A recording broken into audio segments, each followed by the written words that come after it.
আসসালামু আলাইকুম।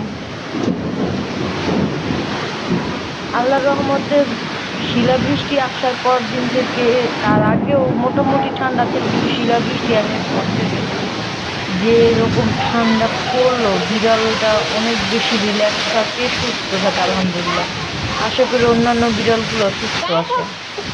দেখেন কত শিলাবৃষ্টি পড়তেছে, মনে হয় ওই দিন বাইর হইতে চাইনি, বাট গেট খুলছি আমরা, বের হয়েছি, ও বের হবে, বের হয়েছে, দেন দেখলো, পরে ও দৌড়ায় চলে গেছে।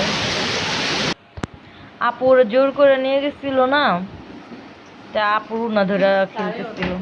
কেন নিচ্ছে ওকে?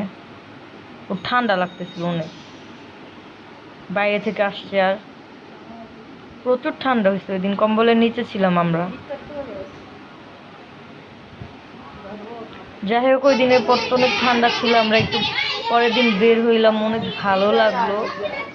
পার্কে গেছি, পার্কের আবহাওয়াটা খুবই সুন্দর, আর কিছু হইতেছিল মনে হয় গাছ উঠছে, কতক্ষণ ধরে এই গাছের মধ্যে আটকে আসলো। অন্য জায়গায় যা খেয়াল, কত জায়গা আছে না, গাছের উপরে কি আছে একটু দেখতে হবে, ওর দেখতেই হবে।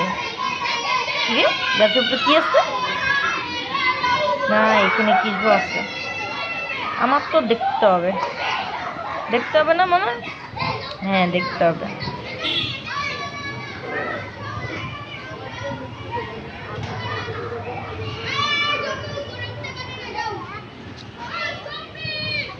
ওকে সরাই নিয়ে গেছে, যদি বাইরে চলে যায় তাহলে তার আনা কষ্টকর হয়ে যাবে। যাই হোক, এভাবে দিনটা শেষ হলো। আল্লাহ হাফেজ।